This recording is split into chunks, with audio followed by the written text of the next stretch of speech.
का भारतीय जनता पार्टी कार्यालय में मैं स्वागत करता हूं। पार्टी के मेरे चारों महामंत्री बलदेव बलोरिया जी के साथ, संजीता जी के साथ, अनवर खान जी के साथ, गोपाल जी के साथ आज एक महत्वपूर्ण मुद्दे को लेकर पिछले कई दिनों से हम लोग सड़कों के ऊपर भी अलग अलग पॉलिटिकल पार्टीज के माध्यम से, बयानों के माध्यम से भी एक विषय आप सबके सामने आया था। श्राइन बोर्ड जो मेडिकल कॉलेज है उसकी सीटों के आवंटन को लेकर विषय आप लोगों के सबके ध्यान में है। मैं स्वागत करना चाहता हूं एक नेशनल मेडिकल कमीशन 2019 के कल के एक आर्डर का, जिसके माध्यम से हम सबके ध्यान में है, कुछ समाचार पत्रों के माध्यम से भी, आप सबके माध्यम से भी, कि जो सीटों का बंटन हुआ था, एक संस्था भी यहां पर बनी थी अलग अलग सोशल आउटफिट्स को लेकर, उनके माध्यम से भी ये विषय सड़कों के ऊपर आया। धार्मिक आस्था का प्रश्न भी जो था हम सबके ध्यान में था कि श्राइन बोर्ड जो हिंदुओं की आस्था का प्रतीक है, हिंदुओं की डोनेशंस के साथ चलता है, वहां पर किसी दूसरे धर्म की,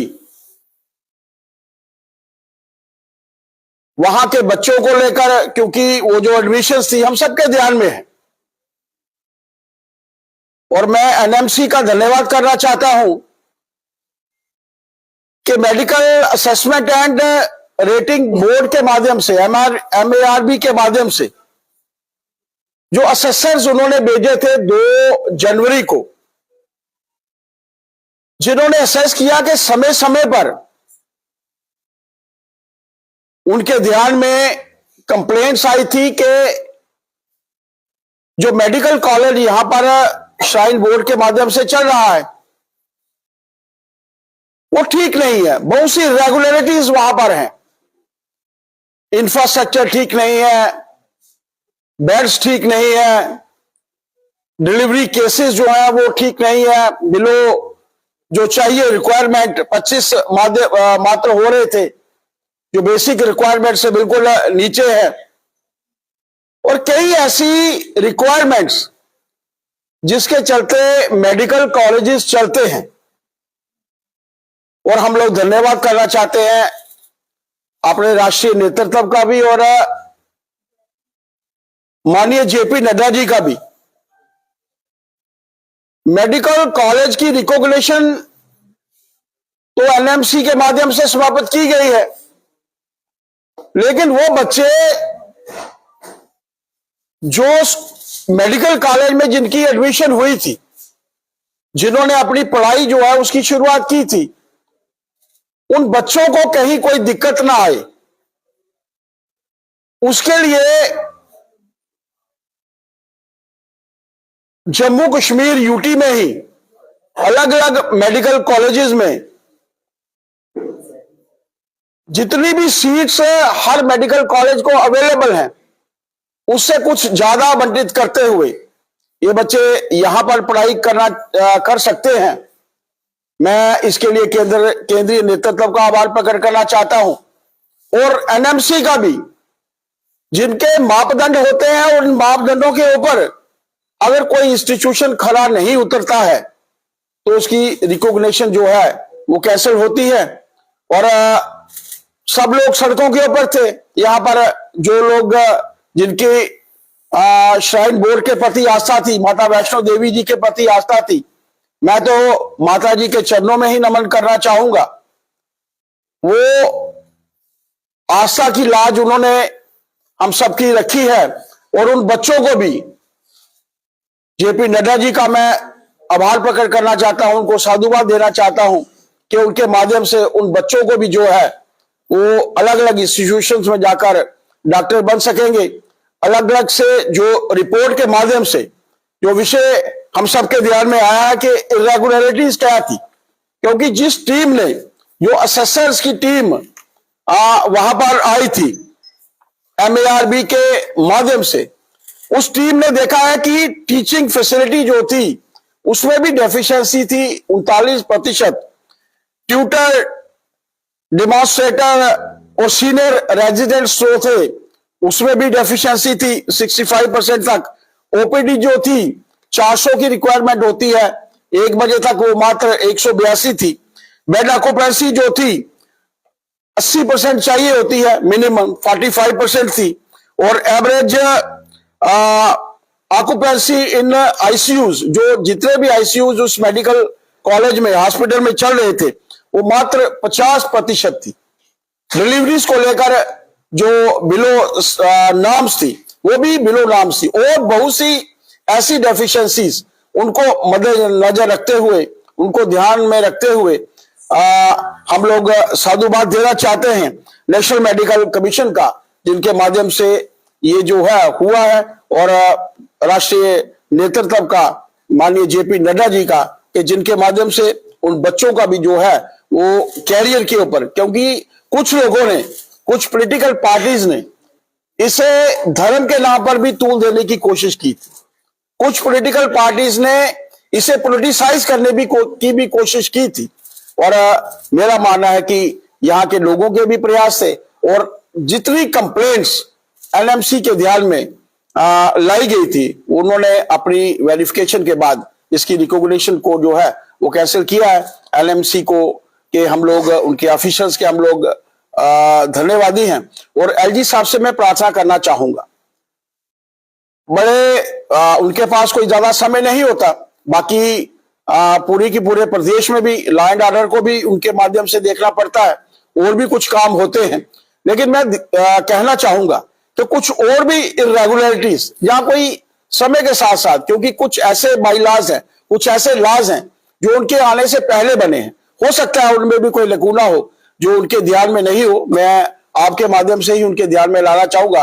वैसे मैं उनका धन्यवाद भी करना चाहूंगा कि जिस तरीके से उन्होंने स्पोर्टिव एक रोल जो है, एज ए LG भी स्पोर्टिव रोल प्ले करना, इसके लिए मैं उनका भी धन्यवाद करना चाहूंगा।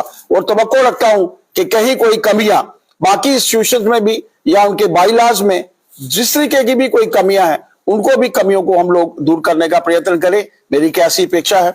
आप सबका बहुत धन्यवाद।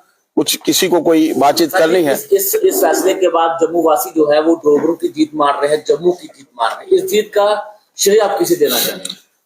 देखिए, मैं इस जीत का श्रेय तो माता वैष्णो देवी जी के चरणों में ही नमन करना चाहूंगा, क्योंकि एक आस्था का प्रश्न था।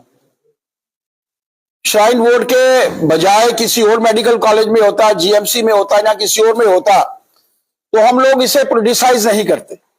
लेकिन ये एक धार्मिक आस्था का प्रश्न था, और LMC, एक तो मापदंड जो LMC के होते हैं, आप सोचिए कि कुछ महीने पहले की रिकॉग्निशन मिलना, उस वक्त हो सकता है वो मापदंडों के ऊपर खरे उतरे हों, लेकिन 6 महीने, साल के भीतर भीतर ही, इतने अंतराल के बीच में ही मापदंडों के नीचे जाना और उन कंप्लेंट्स के ऊपर एक्ट करना, मैं तो नेशनल मेडिकल कमीशन 2019 का धन्यवाद देना चाहता हूं, क्योंकि उनके पास प्रावधान है। सेक्शन 28 सबसेक्शन 7 सेज कि किसी की भी रिकॉग्निशन वो कैंसिल कर सकते हैं अगर कोई इंस्टीट्यूशन मापदंडों के ऊपर खरा नहीं उतरता। मैं तो LMC को धन्यवाद देना चाहता हूं, लेकिन उससे भी ज्यादा राष्ट्रीय अध्यक्ष हमारे और केंद्रीय मंत्री जेपी नड्डा जी का, उन्होंने उन बच्चों को भी ध्यान में रखा है जिनकी एडमिशन इस इंस्टीट्यूशन में हुई थी। अलग अलग इंस्टीट्यूशन में जाकर वो जो है अपनी मेडिकल की पढ़ाई जो है वो पूरी कर सकते हैं। मेरा सवाल है कि इतनी बड़ी कोताही हुई, इतनी मतलब कमियां रही, उसके बाद भी उसको रिकॉग्निशन देना, जो टीम आई है उसके ऊपर भी कोई कार्रवाई होनी चाहिए। देखिए सिंह साहब, आज के मापदंड क्या हैं, उन मापदंडों के ऊपर मैंने कहा एक ऐसा इंस्टीट्यूशन है 2019 का ये कमीशन अपने मापदंडों के ऊपर काम करता है। सही मापदंड है तो आपको रिकॉग्निशन मिलेगी। जिस दिन इनकी वेरिफिकेशन हुई होगी, हो सकता है आईसीयू पूरा लगा हो सकता है डिलीवरीज केसेस उन दिनों में हो, इंफ्रास्ट्रक्चर ठीक हो, लेकिन 6 महीने के बाद के प्रावधान देखिए, कंप्लेंट्स उनके पास गई हैं, उन कंप्लेंट्स के ऊपर एक्ट करना, आज वो लोग बधाई के पात्र हैं। किसी इंस्टीट्यूशन की रिकॉग्निशन कैंसिल करना वो मापदंडों के ऊपर कैंसिल हो सकती है, उस मापदंडों के ऊपर ही उन्होंने कार्य किया है, वो इसके लिए बधाई के पात्र है और हम लोग उनका धन्यवाद भी करना चाहते हैं। जो उमर सरकार है, उमर अब्दुल्ला द्वारा एक बयान दिया गया था कि हमारे बच्चे अगर मेरिट में आते हैं तो आपके बच्चे मेरिट नहीं लेते, तो इसमें उमर सरकार का कसूर क्या है और आप हमारे पे इस चीज को ना थोपें। देखिए, कोई भी उनके ऊपर नहीं थोप रहा था, उनको शायद उमर साहब को आदत है कुछ ऐसे बयान देने की कि वो लाइमलाइट में रहे। आज जरूरत है, मैं तो उनको कहना चाहूंगा कि आज जरूरत है सरकार उनकी के माध्यम से, मैं देख रहा था कि 2-3 एमएलए विधायक ने सीधी परमिशन हमसे ली है कि जहां कहीं कमियां हैं, आज बिजली नहीं वो प्रोवाइड कर पा रहे, आज वो पानी लोगों को सर्दियों में भी पानी प्रोवाइड नहीं कर पा रहे, आज उनको कार्य करने चाहिए। उनके भी मापदंडों में कमी आ रही है, उनके मापदंडों में जो कमी आई वो रिजल्ट तो हम लोगों ने बलगाम में देख लिया, नगरोटा में देख लिया, लेकिन मेरी उनसे यही प्रार्थना है, इसे पॉलिटिसाइज मत करें। रिलीजियस तौर पर किसी बड़े नेता का बयान शोभा नहीं देता, और मेरी उनसे प्रार्थना है आप लोगों के माध्यम से सरकार को देखें, सरकार को चलाएं। बहुत सा बजट उनके पास है, बहुत से कार्य उनके माध्यम से होने हैं। आज ये भारतीय जनता पार्टी की मैं कहूंगा, और अगर उनकी किस्मत कहूंगा कि 1.5 लाख वोट कम लेने के बावजूद भारतीय जनता पार्टी से आज वो सत्ता में है, सत्ता चलाएं, लोगों को मूलभूत जो सुविधाएं हैं वो देने का जो है वो प्रयत्न करें। उमर साहब ने भाजपा पर निशाना साधा, उन्होंने कहा है कि भारतीय जनता पार्टी जो है पूरे मामले को लेकर हिंदू मुसलमान कर रही थी और हम कभी नहीं चाहेंगे हमारे बच्चे इस मेडिकल कॉलेज में पढ़े क्योंकि उन्हें एक खतरा हो चुका था। भारतीय जनता पार्टी ने इसे कभी भी पॉलिटिसाइज नहीं किया, भारतीय जनता पार्टी ने इसे कभी भी धर्म के साथ नहीं जोड़ा। जो इरेगुलरिटीज थी, वो इरेगुलरिटीज के कारण उस इंस्टीट्यूशन की रिकॉग्निशन जो है वो कैंसिल हुई है। रिजल्ट आप लोगों के सामने है और आप लोगों के माध्यम से हम लोग धन्यवाद करना चाहते हैं केंद्रीय मंत्री जी का। उन्होंने उन बच्चों का कैरियर भी जो है वो तबाह ना हो। इंस्टीट्यूशन बंद हो गया तो बच्चे भी गए, लेकिन नहीं, उन बच्चों का कैरियर किसी भी तरीके से तबाह ना हो, इसके लिए अलग अलग इंस्टीट्यूशन में उनकी एडमिशन जो है वो करवाने की बात कही है। इसके लिए हम लोग उनको धन्यवाद भी देना चाहते हैं और उनको साधुवाद भी जो है वो देना चाहते हैं। आप सबका बहुत बहुत शुक्रिया, बहुत बहुत धन्यवाद।